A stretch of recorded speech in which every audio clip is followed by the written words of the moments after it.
अन्यायाविरोधात तलवारीसारखी पाजळणारी लेखणी आता म्यान झाली आहे.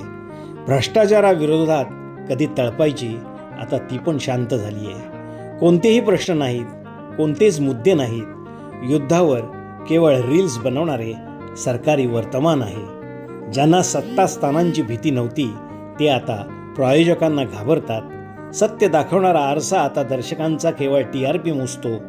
नमस्कार फॅन्स म्हणत रोजचा संवाद सुरू होतो. तिथे बातम्या नसतात, फक्त व्यवसायाचा रती बसतो. जिथे भाईंचे होते स्वागत आणि टीका करणाऱ्यांवर टाकला जातो बहिष्कार.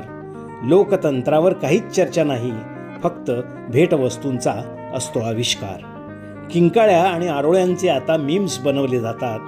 बातम्यांमधल्या भावना आता प्रोफाईलमध्ये वाहून जातात.